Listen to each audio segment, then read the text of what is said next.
Welcome to the Man Up channel. I am your host, Bob Buckland, and with me again today is John Font. Hello, everybody. And today, let's talk about a controversy featuring the Mandalorian star, Gina Carano. Gina Carano. I'll be truthful, I didn't know a lot about her until we started doing some research on this, but I'm beginning to like her more and more. I've seen a couple movies she's in. Completely loved The Mandalorian, love the character. She's always playing this badass, strong female character in at least the movies and TV shows I've seen. So, why would people want to cancel her? Right, because she's a strong woman. Carano plays an ex-mercenary and the current Navarro New Republic Marshal Cara Dune. She's been the center of both fan outrage and love for the bulk of Season 2. Why would that upset people that she's a strong female character in today's culture? That is the question, wouldn't it? And for that, like all great questions, we should probably look at her Twitter account to see what kind of opinion she has. Oh, that evil blue bird.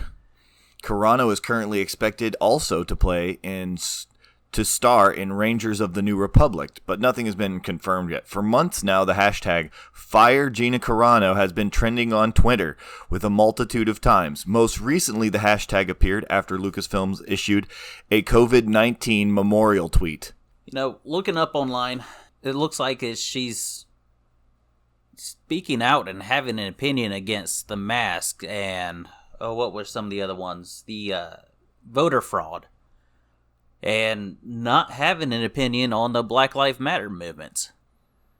She seemed to stay silent on a lot of the social issues that she may not agree with and been vocal about things that she does agree with.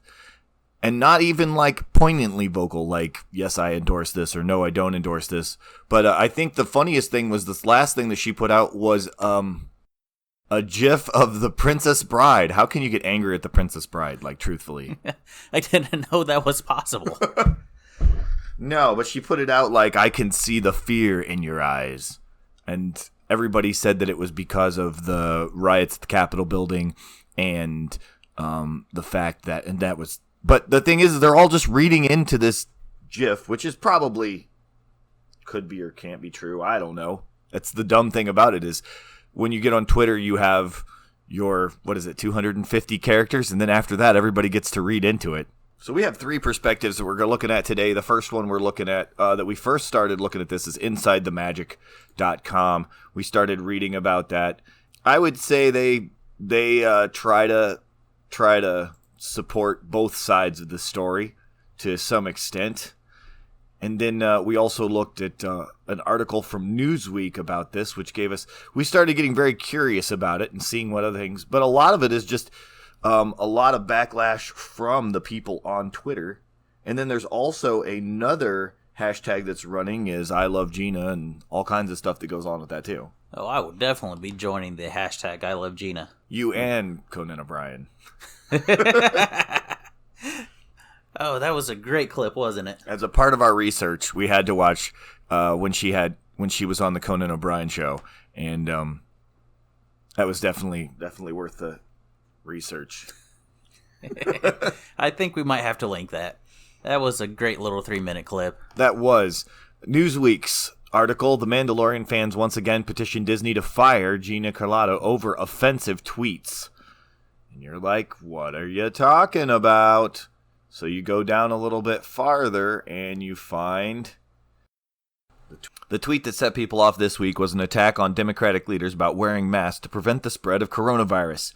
Sent out on Saturday, the tweet depicts a picture with the text, Democratic government leaders will now recommend that we all wear blindfolds along with our masks so that we can't see what's really going on.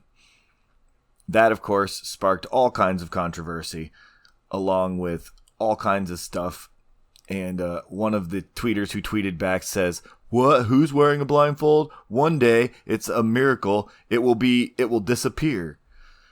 245,000 deaths later." You know, I remember seeing that when it first popped up on like Facebook, and I thought it was hilarious. I agree. And then I kept scrolling. It's amazing. People forget that last step. Yeah. You keep scrolling. There are so many things that you have that are like that, people are like, I mean, we have other options, so. Being a trained fighter, she's certainly not backing down from a fight, and she wasn't about to this time, so she followed up the next day with an anti-mask tweet. It's a black and white tweet, and it says, "In a world where everyone wears a mask, it's a privilege to see a soul." Wow. So everybody's talking about getting her canceled. Everybody's talking about how to do this. But she really hasn't been overly offensive as far as, like, she's not doubling down on anything. Or she even wrote a tweet about how she was not against transgender people, but they didn't like that because it was still not enough of an apology. It was half-hearted, and it was everything else. So now we are back to... I'll be truthful, I didn't understand why they were trying to cancel her so long because of what you said at the beginning of the podcast, as she's a strong woman in a strong position in a great role, who's supposedly everything that they want people to view, but she's not exactly who they want her to be. No, I mean, she is a great role model. I would love to see more girls get into, not maybe necessarily MMA, but at least have the knowledge and the ability to defend themselves in case of a bad situation. She went and became an MMA fighter who transitioned into being pretty much an action movie hero. And she's someone I would really like my daughter to look up to. She's awesome. She's amazing. And then she can think for herself. Right. And then, I mean, it just shows how the cancel culture works. I mean, everybody loved Trump until he decided to run for office in what didn't have their same political views. Mm-hmm. They promoted him on their networks. They pushed him when he was endorsing Bill Clinton. They did all kinds of stuff with that. But as soon as his ideals changed and he decided that he wasn't on long with that, they canceled him quick. And, I mean, probably the most emotional man in America next to Jesus is Donald Trump. Like, if you can walk up to somebody and you say either that you are for Trump or against Trump, you will either be crucified or kissed. Like, that's pretty much your choices. And so, I mean, that's where you're looking at with this. So I didn't understand. So I did some more looking. And I found this article on The Spectator, and it said, Gina Carano has ruined Star Wars for me. And this was by Jarvis DuPont. And so started doing some reading. The Mandalorian is a fabulous new show on Disney Plus, based on the Star Wars universe. I watched at least 10 minutes of one show the other week, and I must say I very much enjoyed it. What I saw as far as I could reduce, it is about the COVID-19 aware masked space knight who is instructed by bigots to capture a non-binary trans-age baby called Yoda. Sorry, it just snuck up on me. COVID aware masks. Got it reaching for straws on this one. I never realized that The Mandalorian was about wearing masks. What was that, back in the 70s when Boba Fett first was donned wearing his mask? He was already ahead of the curve. I never realized that, but if you do look at the Evil Empire, everyone wears a mask. Hmm? Literally everyone. Yeah. All of the stormtroopers wear masks. It looks like they're staying about 6 feet apart from each other, too. They are. And in very nice straight lines. Mm-hmm. The Empire, he was all about safety for his men. I didn't realize this. I never thought that was about... George Lucas was ahead of his time. He didn't know that. COVID-aware masked space knight who's instructed by bigots to capture a non-binary trans-age baby called Yodel. They probably want to practice gay conversion therapy on the poor thing. But thankfully, the Mandalorian, who is an ally, who ends up empathizing with Yodel's struggle, and together they go on a quest to seek acceptance in a cold, transphobic universe.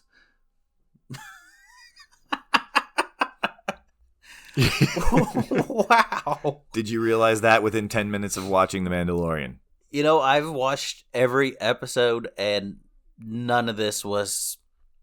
He is a visionary. He is so deep into Star Wars. I didn't see any of this. I'm glad you got that. So, now as a trans woman with impeccable social conscience, this latest sojourn into Star Wars ticked all my tolerance boxes, and I absolutely intend will most probably watch a bit more, probably another 10 minutes. At some point, Zoom spinning classes permitting. However, Recent developments have dashed any chance of me revisiting this show, and I'm half a mind to cancel my Disney Plus subscription once the 30-day trial runs out. You see, The Mandalorian, there is a character called Cara Dune, a shock trooper turned mercenary. On the face of it, she is a strong, brave woman who fights with the rebels against the Empire. Antifa's essence personified, if you will, played by a former mixed martial artist, Gina Carano. Cara reminds me very much of myself in a time I signed a petition to get Roseanne Barr's biography banned from my local library. Fearless and unfettered by conventional methods. However, behind this character lies, well, a lie. I just like to point out that most actors and actresses are acting. What? You mean someone can be professional and keep their own opinions to themselves and not have it affect their work? I mean, what in the world? You mean like an adult? We're moving into Capitals territory here, I'm just warning you, so... Oh, I want to see where this rabbit hole goes. Let's keep going. It is about to get hot up in here, just saying. The actress who portrays Cara Dune is nothing like the character she portrays. It's like she's simply putting on an act. Stop! Oh my gosh! What? You mean she's not a space mercenary? I didn't see the actress was actually acting. Whew. Mind blown. Terrifying. For example, back in August, she refused to show her report for Black Lives Matter, who, as we all know, is a wonderful woke movement with no alternative agenda whatsoever. Yet Gina steadfastly did not bend the knee, so to speak. She even went so far as to mock those who attempted to educate her. Does that look like the kind of thing a brave, strong woman would do, say, in current year? No. Yes! Oh, wait, yes, you're right. That's exactly what a strong, brave woman in this year would do. You know, have an opinion, not bow down to peer pressure. Actually speak up for what she did even speak up. She was like, you know what? I'm staying out of it. I'm not going to throw my fist in this. But that was her problem. She should have never done that. As we all know, they're a wonderful woke movement that doesn't have any alternative agenda. Just putting that out there. You know, besides burn businesses, put black business owners out in the street, and you know what? Just terrify the country altogether. And say they want Texas as their black heritage. Well, they ran out of Chad. They need something bigger. I think we should do that over in England. Just be like, we've decided we're taking over all of England because we're white, and we were originally white, and they took over our country.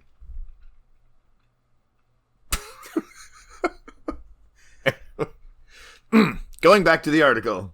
Does that look like the kind of thing a woman would do in current year? No! She had any sort of spunk in her, she would have meekly apologized and thanked her educators for putting her back on the correct path. That is what a strong and independent woman does. If her unwillingness to accept BLM's ideology as something she should gladly be coerced by peer pressure and acknowledge and validate wasn't bad enough, recently she refused, and I mean point blank declined, to add her pronouns to her social media's bios.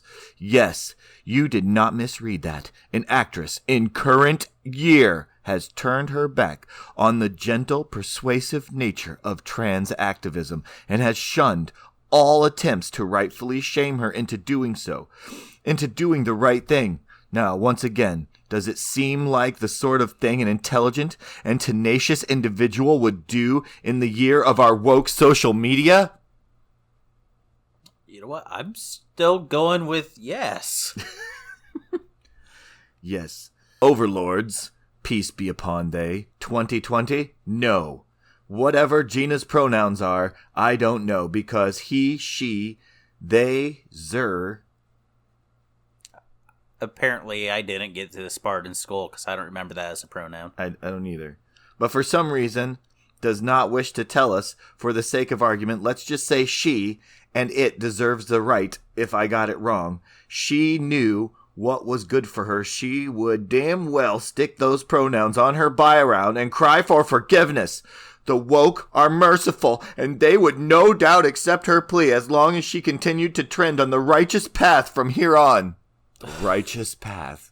But no, she did not do the right thing. In fact, as before, she decided to double down on her bigotry and mock those who only wish for her to reach enlightenment in the true faith.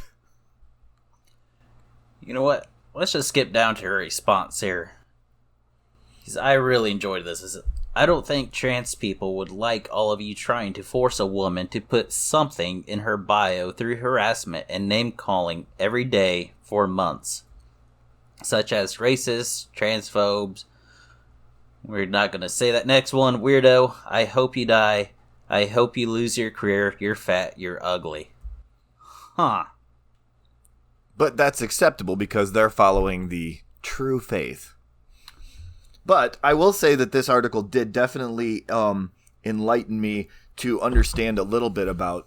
The thing is when you look at the world through those eyes, and you realize that like they are taking literally everything in the Mandalorian and trying to make it like some sort of allegory to today's society, which most of the rest of us are like, we just want to watch a movie.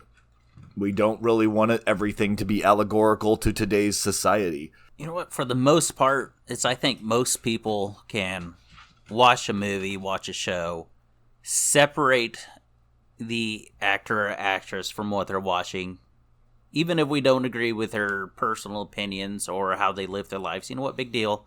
You know, just like this whole Johnny Depp and Amber Heard thing. You know what?